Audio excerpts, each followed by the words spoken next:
로마서 8장 1절에서 2절까지의 말씀, 우리 함께 주의 거룩하신 말씀을 봉독하도록 하겠습니다. 시작.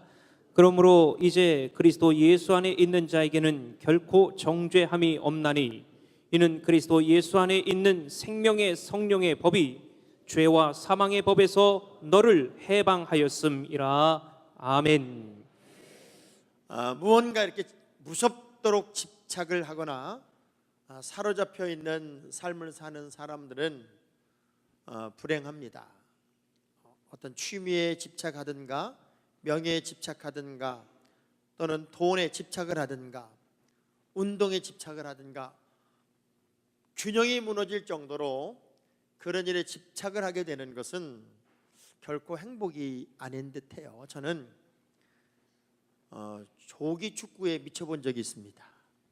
축구가 너무너무 좋아서 우리 장영록 목사님하고 둘이 그런 얘기를 했습니다. 이 다음에 천국에 축구가 없으면 어떡할까? 너무 축구가 좋아서 새벽 예배를 하다가 깜빡 졸면은 슛 그리고 깰 정도가 될 정도로 축구에 빠져봤던 적이 있습니다. 어느 운동도 균형이 깨질 정도로 좋아하면 그게 마약이 되더라고요. 취미도 마찬가지고 어떤 욕심도 마찬가지고 무언가에 무섭도록 집착을 하게 되는 것은 결코 행복이 아니었습니다. 우리가 균형을 잘 잡고 삶의 어떤 의미를 제대로 찾아서 여러분이 자유함을 찾고 그 자유함이 주는 기쁨을 누리고 산다면 그 사람은 행복한 사람인 것 같아요. 우리나라에서 11년을 살다가 이제 영국으로 돌아간 다니엘 튜터러라는 청년이 그 한국을 평가한 아주 중요한 책 한 권이 있는데 그 책이 이런 제목이었습니다. 기적을 이룬 나라, 기쁨을 잃은 나라. 기적은 이루어냈는데 모든 백성들이 기쁨 없이 살더라는 거예요. 제가 일부러 오늘은 저 바깥을 이렇게 내다봤습니다. 우리 교인들이 얼마나 신바람 나는 모습으로 예배를 드리러 올까 하고 이렇게 내려다보니까 어떤 분들은 세오라 내오라 걸어오는 분도 있고 어떤 분들은 신랑이 막 그러니까 부인이 막 따라오는 분도 있고 어떤 분은 애들 잡으려고 쫓아가는 분도 있고 근데 얼굴에 정말 환한 미소와 행복한 모습으로 신바람나게 달려오는 분들이 그렇게 많지는 않았어요. 지금 옆 사람 얼굴을 봐도 굉장히 우중충한 분들이 5명이 있어요. 신기하게도요, 인간의 의식 구조는 나이에 따라서 다 달라져요. 어린 아이들의 의식 구조는 호불호입니다. 쉽게 말하면 내가 좋아하느냐 내가 좋아하지 않느냐, 내가 좋아하는 것이 선이고 내가 싫어하는 것이 악이 됩니다. 그래서 애들은 저거나 싫어한단 말이야. 그러면은 그게 악이 되는 것이고 저건 내가 좋아하는 거야. 그러면 그게 선이 돼요. 청년기에는요, 옳으냐 그르냐요, 정의감에 불타올라서 이게 선이냐 악이냐, 옳고 그름에 대한 몰입을 하는 철이 되기도 하고요. 장년이 되면 장년들은 모든 의식 구조가 저게 돈이 되냐 안 되냐, 저게 나한테 이익이 되냐 안 되냐, 그것이 옳고 그름의 판단 기준이 되고요. 노인이 되면은 중용의 법칙을 따른대요. 중용의 법칙이 뭐냐면 내가 살아보니까 다 그놈이고 다 만나보니까 그 사람이고 다 똑같다는 생각을 하고 산다는 거예요. 그래서 나이가 들면은 그렇게 조급해지지도 않고 그냥 좋은 사람도 많지 않고 싫은 사람도 그렇게 많지 않은 중용을 따라가게 된다는데, 어찌됐건 우리 크리스천들은 세상 사람들과는 좀 다른 의식 구조를 가져야 돼요. 아무리 세상이 힘들고 어렵고 지쳐있고 낙심한 환경이 있다 할지라도 크리스천의 삶은 죄로부터 자유함을 얻은 사람으로서 기쁨이 있어야 되고 감동이 있어야 되고 행복이 있어야 되고 감격하는 삶을 사는 게 당연하더라고 하는 거지요. 똑같은 삶을 살지만 어떤 사람은 검사 스타일로 살고 어떤 사람은 변호사 스타일로 산대요. 검사는 책임지고 죄를 찾아내야 되는 사람이고, 변호사는 책임지고 죄를 방어해야 되는 사람이에요. 여러분이 전부 다 검사라면 나는 목회 못할지도 몰라요. 저 목사님의 문제가 뭘까? 저 목사님의 잘못이 뭘까? 저 목사님이 오늘 빨간 넥타이를 메고 나왔을까? 이걸 막 뒤지기 시작하면 아마 견딜 사람이 하나도 없을 거예요. 근데 변호사 스타일은 뭐예요? 부족을 채워주고 막아주고 보충해주고. 그래서 저는 여러분 모두가 변호사 스타일이었으면 좋겠어요. 누가 뭐라 그러면 맞아, 내가 생각해보니까 그럼 나쁜 놈이야, 그게 아니라 그래도 좋은 점이 있잖아, 그걸 바라보면서 용서 좀 해봐, 이래야 되는데, 자 지금부터 파보자. 어떻게 되는지 한번 파보자. 옆 사람 한번 쳐다봐요. 김 검사 한번 해보시고요, 김 변호사 한번 해보세요. 시작.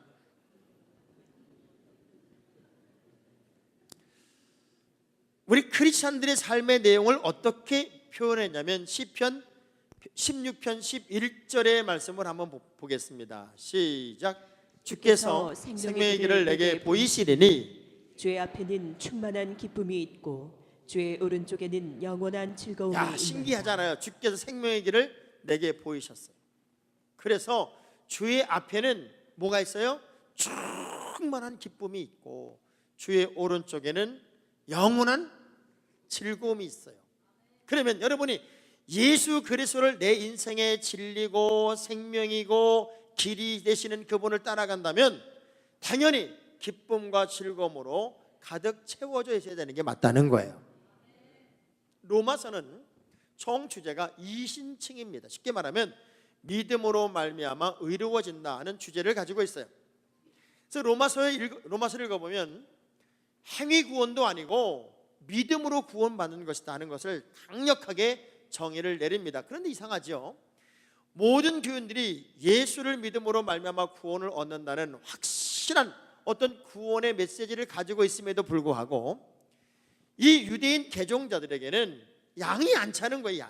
양이 안 차니까, 그래도 우리가 옛날에 지켜왔던 율법의 일정한 부분을 이 믿음에 대비를 시켜서 이 정도 율법의 생활을 이뤄내야만 그게 구원을 받는 것이고 진짜 행복이 있는 거지, 그냥 믿기만 한다고 구원의 감격을 경험하고 그래서 기쁘고 즐겁다는 건 좀 시시하지 않냐. 그래서 자기들의 생각을 자꾸 집어넣기 시작하니까 율법이 발목을 잡고 자신들의 의의가 발목을 잡고 내가 살아왔던 삶의 내용이 발목을 잡다 보니 기쁘지가 않은 거예요. 구원의 감격이 없는 거예요. 많은 분들이 이렇게 예수를 믿어요. 목사님, 저는 아직까지 교회를 다니면서 술을 못 끊었고 담배를 못 끊어서 그냥 늘 뭔가 꺼리끼는 게 있어요. 그래서 저는 교회 올 때마다 죄의식이 있어요. 그럴 필요가 하나도 없다는 거예요.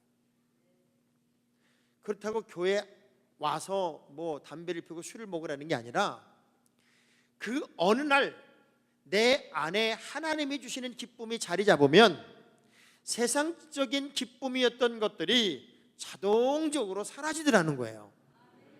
이것이 있어야만 행복했던 삶이 이것이 없어도 행복을 찾아내는 어떤 감격으로 변화되는 거기 때문에 그리스도 예수 안에서는 점진적인 변화를 우리 주님이 주시기 때문에 아직 술을 못 끊었어도, 아직 담배를 못 끊었어도 여러분이 예수 안에서 하나님이 주신 자유를 만끽해야 되고, 그렇다고 일부러 또 안 먹던 사람이 먹으라는 얘기가 아니라 그런 어떤 삶의 자유를 느껴야 된다는 거예요. 많은 분들이 도덕적인 문제 때문에, 여전히 의의 문제 때문에 자유함을 잃어버리고 헐떡거리고 살아갑니다. 로마인들이 가지고 있었던 그 율법의 문제 때문에 사실은 바울도 많이 힘들어했어요. 처음 예수를 만나고 났는데 생활이 완벽하게 바뀌는 게 아니잖아요. 믿기는 했는데 소속을 옮기긴 옮겼는데 근성이 바뀌는 게 그렇게 금방 일어나는 게 아니잖아요. 여러분이 오랫동안 살았던 습관들, 성품들, 습성들이 예수 안에 들어온 날 확 바뀌면 얼마나 좋겠어요. 막 용광로에 집어넣어가지고 다 녹여버리고 그냥 모양을 싹 바꾸면 얼마나 좋겠어요. 물론 그런 사람도 있지요. 그런 사람은 복받은 사람이지만 어떤 사람들은 정말 힘들어해요. 버거워해요.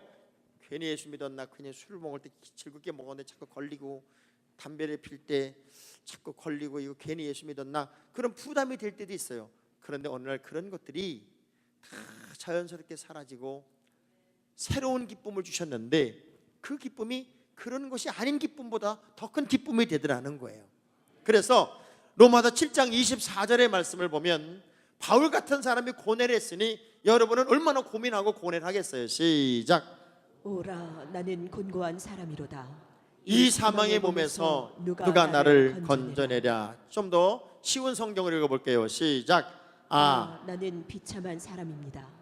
누가 이 죽음의 몸에서 나를 건져 주시겠습니까? 바울이 예수를 만나지 않은 상태가 아니라 예수를 만났고 하나님의 사람으로 거듭남을 경험했는데도 여전히 내 내면 속에 이런 싸움이 일어나고 있어요. 그러니 참 기쁨을 회복한다, 참 자유를 얻는다는 건 그렇게 녹록한 것은 분명히 아닐 겁니다.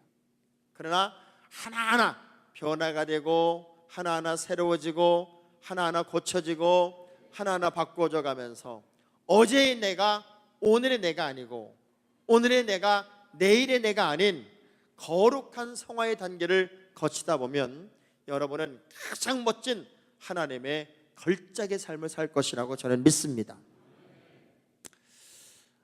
오늘 본문의 말씀이 바로 그 정답을 제시하는 거예요. 이런 곤고함, 아직도 해결되지 않은 아픔들, 아직도 회복되지 않은 모든 문제들, 여전히 내 마음속에 갈등으로 남아있는 것들, 내 발목을 잡고 있는 부담들, 이런 것에서 완벽하게 자유를 찾고, 그리고 기쁨을 맛보고, 해방을 맛보고, 즐거움을 회복하는 게 뭔가 봤더니 생명의 성령의 법이 죄와 사망의 법에서 나를 해방시킬 뿐만 아니라 나는 예수 안에 있음으로 말미암아 결코 정죄함이 없는 그 의미를 깨닫게 되는 순간 여러분은 진정한 자유자가 된다는 사실을 기억하면서 오늘 말씀 속에 들어갔으면 좋겠습니다. 자, 가장 중요한 첫 번째 문제가 뭐냐면 내 안에 죄의식을 지우라는 거예요. 그리스도 예수 안에 있으면 결코 정죄함이 없나니, 여러분이 예수를 믿고 하나님의 자녀가 되기로 마음먹었다면 여러분의 어마어마한 모든 죄들, 원죄, 그 원죄는 예수 그리스도가 여러분은 대가를 치르지 않는다 할지라도 여러분 때문에 우리 예수님이 십자가에 달려 죽으심으로 그분이 대신 대가를 치르고 나의 죄를 탕감해 줬다는 거예요. 이 죄를 해결해 줬다는 거예요. 그래서 인간의 세상에 응하고 태어남과 동시에 죄인으로 세상에 태어나기 때문에 죄에서 자유로울 수가 없었어요. 그래서 예수 안에 들어오는 순간 내 죄는 결코 정죄하지 않겠다. 너는 원죄를 해결받았다. 그래서 너는 죄인이 아닌 의인이 되었다. 그러므로 다시는 죄를 범하지 마라. 이 의미는 뭐냐면 여러분의 호칭은 바뀌었다는 거예요. 이제 죄인에서 의인으로 바뀌었는데 의인으로 삶을 살지만 여전히 근성이 남아있기 때문에 짓는 죄들이 여러 개가 있어요. 그것을 자범죄라고 그러고, 이 자범죄, 세상적으로 짓는 죄는 감옥에 갔다 옴으로써 때로는 사형을 당함으로써 그 죄를 탕감한다고 친다고.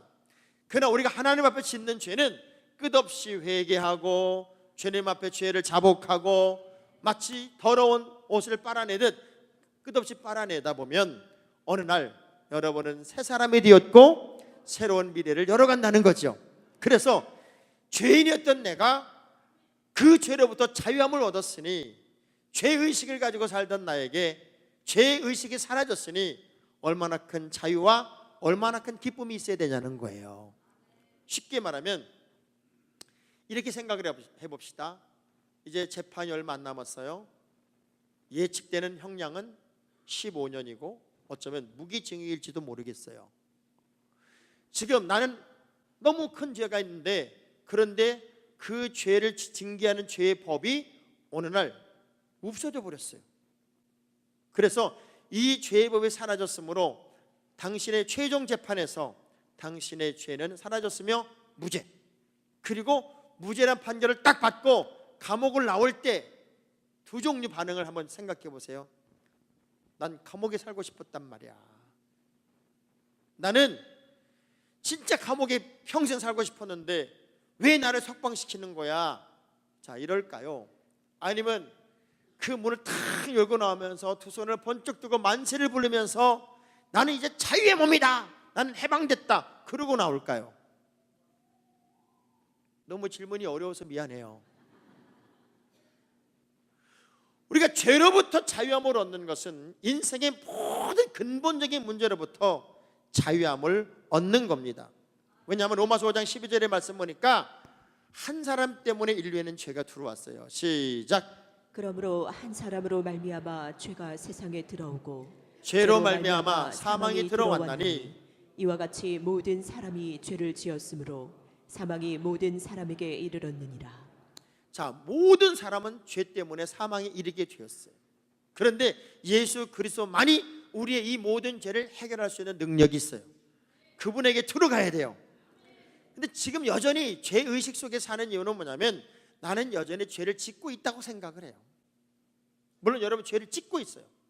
지금도 사람이 밉고 사람이 싫고 막 어떤 사람은 막 때려잡고 싶고 죽이고 싶고 시기가 나고 질투가 나고 그 미움 때문에 잠 못 이루는 그런 마음도 있어서 마음속에 부지런히 여전히 죄를 짓고 있다고 생각을 해요. 그런데 이런 죄는 깨닫기만 하면, 손 한 번만 잡으면 다 해결할 수도 있고 해결될 수도 있는 죄들이에요. 그러나 근본적으로 우리 해결할 수 없는 것은 죄성을 가지고 태어나는 거였어요. 이 죄성의 문제를 예수님이 해결해 주셨는데 어떻게 하면 해결이 되나 봤더니 로마서 6장 11절의 말씀 보면 딱 하나예요. 시작. 이와 같이 너희도 너희 자신을 죄에 대하여는 죽은 자요 그리스도 예수 안에서 하나님께 대하여는 살아있는 자로 여길지어다. 그리스도 예수 안에는 결코 정죄함이 없나니 예수 그리스도 안으로 쑥 들어오라, 그 얘기예요. 소속을 옮기라는 거예요. 너무 재밌죠? 사람은 어디에 소속되어 있느냐가 그 사람의 미래고 그 사람의 내일이 돼요. 근데 어떻게 들어가냐고요? 어떻게 들어가냐면 내가 예수님 안으로 쑥 들어갑니다. 그게 아니라 성경은 이렇게 말해요. 내가 문 밖에서 두드리고 있다. 여러분의 마음을 두드리고 있어요. 그 문을 여는 사람에게만 주님이 들어간다는 거예요. 여러분의 마음을 활짝 열고 아멘 주 예수여 오시옵소서, 내 인생의 주인이 되어주시고 왕이 되어 주옵소서 하고 마음의 문을 활짝 열 때 그분이 그 안에 들어가요. 마음을 닫고 있으니까 우리 주님이 그 안에 들어갈 수가 없어요. 그게 아픔이에요. 여러분 가만히 생각해 봐요. 바빠 죽겠어요. 뭘 얼른 먹어야 돼. 물이 안 끓어요. 물이 안 끓어가지고 그 가마솥을 계속 쳐다보면 물이 빨리 끓어요, 더 안 끓어요? 여러분 느낌으로 한번 생각해요. 느낌으로. 지금 물을 빨리 끓여야 되는데 안 끓으니까 계속 솥을 쳐다보고 있으면은 느낌이 어떤 느낌이냐고요? 지겹게도 안 끓어, 지겹게도 안 끓어. 어떤 인간적인 집착들이 우리의 삶을 더 지루하게 만들고 아프게 만들어요. 예수 안에서 여러분 죄 없이함을 얻은, 죄 사함을 받은 그 자유가 여러분의 자유가 되기를 주의 이름으로 축복합니다. 더 중요한 것은 죄와 사망의 법에서 벗어나야 된다. 죄와 사망, 죄가 길어지면 사망이 되는 거예요. 우리 습성이 잘못되어 가면 끝없이 우리는 빗나가는 인생으로 갈 수밖에 없어요. 알면서도 이러면 안 된다는 걸 알아요. 내가 저 사람 미워하면 안 되고 싫어하면 안 되고 그리고 원수되면 안 되고 남편을 이렇게 조수면 안 되고 알아요. 아는데 알면서 행동을 옮기지 못하는 거예요. 신기하게 생각과 행동이 반대로 가는 상태, 이것을 죄와 사망의 법을 따라가는 상태. 사실 많은 분들이요, 특별히 예수를 잘 몰랐던 분들이 교회를 나오게 된 결정적인 이유가 뭔가 봤더니, 목사님 우리 아내를 보니까 내가 예수를 믿어야 되겠어요. 왜요?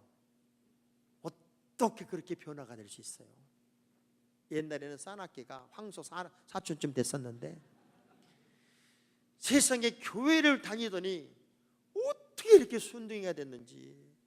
저는요, 요즘 우리가 이제 천국을 맛봐요. 이래야 되거든. 이래야 돼. 근데 목사님, 하나님이 살아계신가요?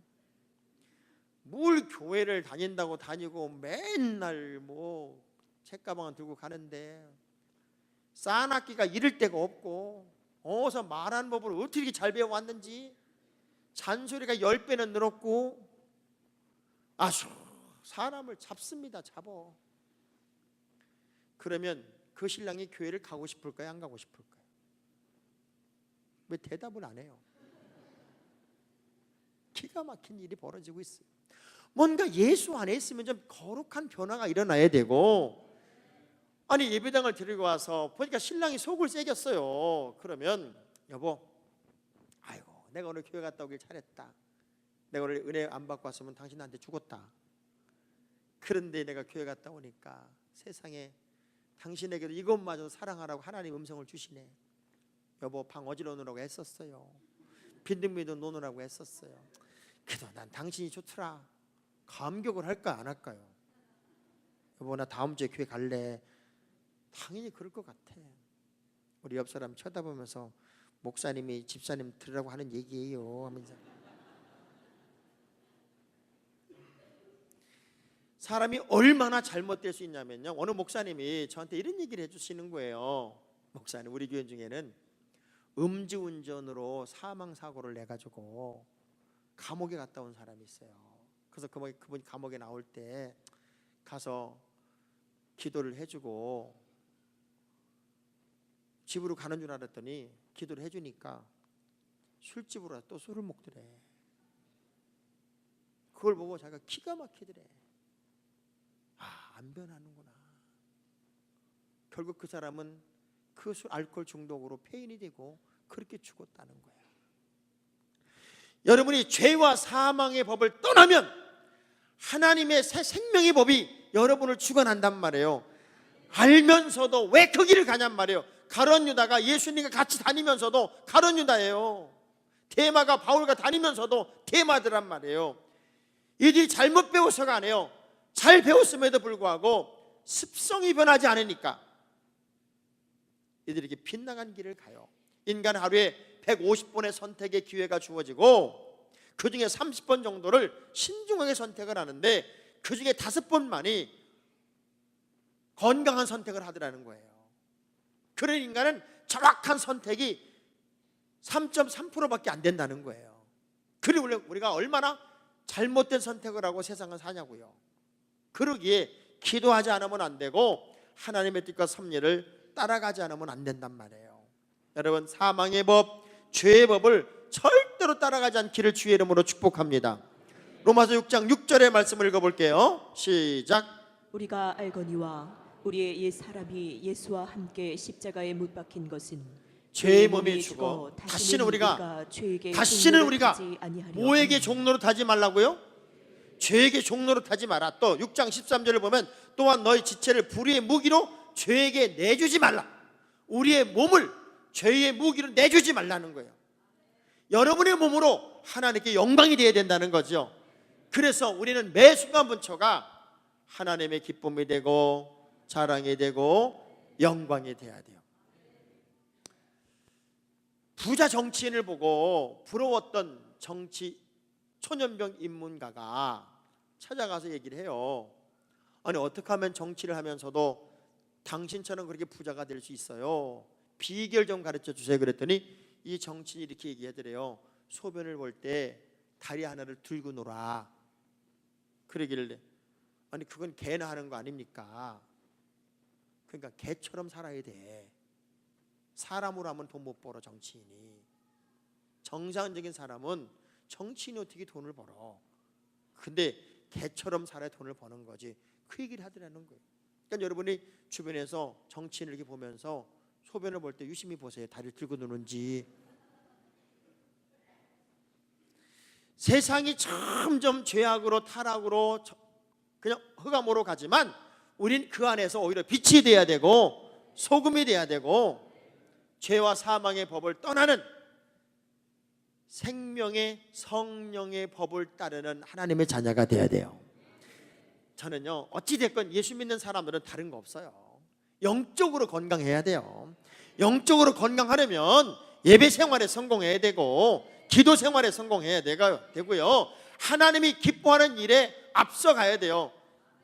당회 준비를 하면서 이렇게 보니까 뭐 많은 집사 천거가 되고 권사 천거가 되고 천거가 되는데 기본적인 어떤 자격에서 안 돼요. 기본적인 자격에서. 기본적인 자격.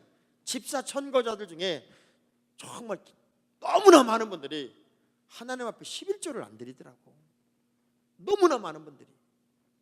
그래서 우리 기회견들이 이렇게 얘기를 했어요. 목사님, 가르쳐서라도 하겠다는 사람을 일단 추천해 봅시다. 그래서 그분들이 배워서 하나님이 기뻐하는 일이 무엇인지를 알았기 때문에 이젠 그렇게라도 한번 해볼래요 하면은, 그러면 기회라도 주는 게 좋겠다. 거기까지 용납이 될 만큼 100명이면 80명이 성도의 기본 생활을 안 한다는 게 기가 막히잖아요. 그러니 우리가 얼마나 엉터리 예수를 믿고 있냐는 거죠. 가장 기본적인 걸 감당할 때 그때가 건강한 거예요. 영적으로 건강하면 생명의 성령의 법이 죄와 사망의 법에서 우리를 자유케 해요. 어찌됐건 여러분들은 영적으로 건강한 믿음의 자녀의 삶을 꼭 살기를 주의 이름으로 축복합니다. 만일에 요즘 살고 있는 우리 시대에 엘리베이터가 없다면 얼마나 건강해질까를 누가 연구를 했어요. 엘리베이터가 없으면요, 대한민국 국민들이 어마어마하게 건강할 거래요. 왜? 30층 사는 아파트 사람이 한 번만 올라가도 어마어마하게 건강해질 거고, 30층에 살기 때문에 피자나 치킨 배달을 시켜도 안 올 거기 때문에 쓸데없는 음식을 안 먹게 될 거고,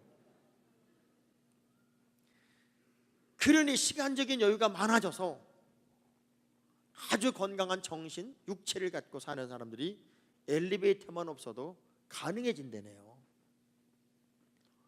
한 20층 아니 10층만 살아도요, 하루에 3번만 왔다 갔다 하면 허벅지 살이 두꺼워져 가지고 얼마나 건강해질까.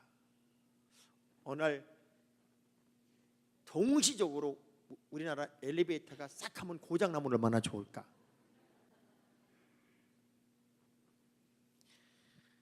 사람이 무언가에 이렇게 사로잡힌다는 것은 단순한 문제를 풀지 않았다는 걸 상징해요. 이 단순한 문제를 풀면 자유로움이 있어요. 여러분, 사람에게 집착하지 말고요, 미움에 집착하지 말고요, 어떤 인간적인 잘못에 집착하지 말고 하나님의 말씀을 따라가세요. 하나님의 말씀에 따라가다 보면 여러분에게는 자유함이 정말로 멋지게 찾아올 줄로 믿습니다. 그럼 성령이 뭐냐? 제가 어릴 때, 저는 막내둥이였기 때문에 불 떼는 일을 제가 거의 했어요. 불 떼는 일. 불을 떼면 좋은 게 콩도 구워 먹을 수 있고 감자도 고구마도 구워 먹을 수 있어서 불 떼는 일이 저에게는 늘 행복한 일이었어요. 근데 불을 뗄 때 제일 어려운 게 뭐냐면 처음 불 붙일 때요. 처음 불 붙일 때 성냥도 뭐 다 필요한데, 불을 잘 붙이게 된 계기는 언제부터였냐면 관솔을 쓸 때부터예요. 관솔. 그리고 관솔이 뭔 줄 아세요? 소나무 송진만 묻어 있는 걸 쪼갠 거예요. 그거로다 불을 붙여가지고 불쏘시개를 하면은 정말 잘 붙어요. 근데 처음에 불 붙일 때는 연기도 많이 나고 어려워서 불기도 하다가 눈물도 많이 나요. 여러분이 신앙생활 하다 보면은 육적인 삶을 살다가 성령의 사람으로 변화되는 그 시점이 갈등도 많고, 그리고 사람들의 어떤 비난도 많고, 그리고 쟤 미친 거 아니야? 저렇게 난리 부리고 살던 애가 왜 갑자기 저 교회 다닌다고 난리야? 비난도 있고, 그래서 눈물이 나요. 근데 불이 한번 탁 붙고 나면은 그 다음부터 그냥 불이 쫙쫙 붙어서 나무와 숯을 집어넣어도 불이 얼마나 잘 붙는지 몰라요. 여러분 안 해봐서 모를 거예요. 우리가 영적으로 건강한 믿음 안에 쑥 들어오고 나면은 그때부터는 아, 이게 성령의 사람으로 사는 거구나, 이게 영적으로 건강하다는 의미구나, 이게 충만하다는 의미구나, 아, 성령의 사람으로 사니까 이게 자유함이 있는 거구나 하는 것을 깨닫고 배우고 느끼게 될 때가 온단 말이죠. 분명한 것은 여러분이 성령의 충만함을 받으라 하시는 하나님의 말씀을 붙잡아야 된다는 거예요. 마가다락방에 120명이 두려움과 염려, 걱정에서 예루살렘을 떠나지 말고 성령이 임할 때까지 여기를 기다리라 하는 말씀을 붙잡고 있다가 그들에게 성령이 임하는 순간 두려움이 사라지고 염려가 사라지고 세상을 향해 뛰쳐나가면서 그렇게 즐겁게 예수를 증거하고 자랑하는 그 모습을 보면 하나님이 내 안에 주시는 영적인 능력은 세상이 주는 어떤 힘과는 다르더라는 거예요. 생각해 보세요. 높은 곳에서 쓰러지는 사람, 깊은 곳에서 넘어지는 사람, 먼 곳에서 쓰러지는 사람, 이런 모든 사람들은 다 힘이 들어요. 왜? 혼자 일어나야 되기 때문에. 사람이 넘치는 곳에 쓰러지면 누구라도 일으켜주겠지만 나 혼자의 시간에 쓰러지는 것은 정말 외롭고 힘들고 버거워요. 그때마다 우리 주님의 성령이 여러분의 삶을 붙잡고 있고 성령의 인도를 따라가다 보면 거기에 행복이 있음을 깨닫게 될 거예요. 그래서 예수 그리스도 안으로 쑥 들어오셔야 돼요. 자, 다시 한번 따라합시다. 쑥스러우면 쑥 들어옵시다. 다시 한번 쑥스럽거든 쑥 들어오자고요. 사람은 누군가가 나를 평가해 주기를 바라는, 좋은 평가를 해주기 바라는 나름대로의 욕심이 있어요. 그래서 어떤 아가씨가 액세서리 가게를 하면서 늘 30살이 좀 32살이 됐는데 자기를 보면서 사람들이 자꾸 아줌마라고 그러는 거예요. 들어와서 아줌마 이거 얼마예요? 또 아이들이 공이 굴러 들어가면 아줌마 공 좀 던져주세요. 어떻게 화가 나는지 공을 딴 데로 걷어 차버리기도 하고, 그리고 그냥 퉁명스러워지기도 하는데 그날도 어떤 한 사람이 들어오더니 액세서리 하나를 고르더니 아줌마 이거 얼마예요? 그러더래요. 그래서 25,000원 그랬어. 또 한 사람이 들어오더니 똑같은 걸 잡았어요. 아가씨가 얼마? 20,000원 그랬어요. 그러니까 25,000원이라고 불렀던 그 소리를 들은 그 손님이 아니 이거 사람 차별하는 거냐고, 왜 똑같은 물건을 저 사람은 20,000원 해주고 나한테 25,000원 해주냐 그랬더니 이 아가씨 좀 보세요. 당신은 아줌마한테 사는 거라 그렇고 이분은 아가씨한테 사는 거라 그렇다고. 작은 것들이 우리의 마음을 정말 기쁘게 만들 수도 있고요, 우리에게 상처를 줄 수도 있어요. 신랑이 이렇게 출근 준비할 때마다 부인이 생일을 3일 남겨놓고 이런 얘기하는 색시가 있었어요. 부인이 있었어요. 여보 어젯밤 꿈을 꿨거든. 근데 신기하더라. 당신이 나한테 금목걸이를 선물로 사주는 거야. 생일 선물이라고. 그러면서 이게 도대체 무슨 뜻일까? 그 다음날 여보 오늘은 당신이 진주 목걸이를 걸어줬어. 꿈에. 이게 뭔 뜻일까? 생일 당일날 오늘은 여보 세상에 당신이 다이아몬드를 걸어주더라. 이게 뭔 뜻일까? 그랬더니 신랑이 하는 얘기 좀 봐요. 뭔 뜻인지 오늘 저녁에 보면 알겠지 뭐. 그래도 저녁에 선물 하나 딱 사온 거예요. 뭘 사왔나 봤더니 꿈 해몽책을 사왔어. 꿈 해몽책.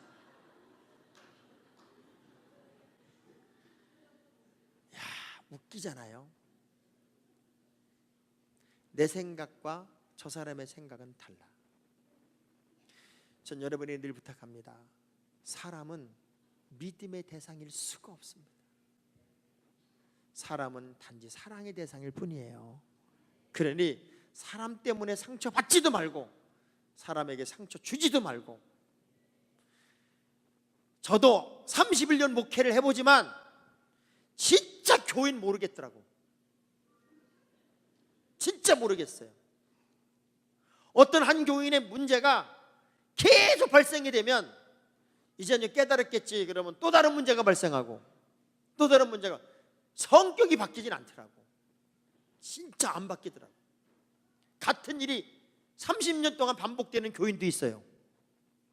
그 사람을 우리가 어떻게 바꿔? 우리 주님도 못 바꿔서 십자가를 졌는데, 그 우리 예수님이 답답한 게요, 하도 덤비고 싸울까 봐 심판도 죽은 다음에 하시잖아. 살아있을 때 안 하고 죽은 다음에 심판하시잖아. 그러니 사람 때문에 넘어지지도 말고, 사람 때문에 상처받지도 말고, 사람 때문에 억울하지도 말고요, 그럴 때일수록 하나님을 바라보며 여러분 기쁨 뺏기지 마세요. 이 자유함을 뺏기지 마세요. 진정한 자유와 진정한 기쁨은 생명의 성령의 법을 따라가고, 죄와 사망을 벗어버리고 죄의식을 지워내면서 여러분에게 참 기쁨, 참 자유가 있음을 꼭 기억하시기를 주의 이름으로 축복합니다.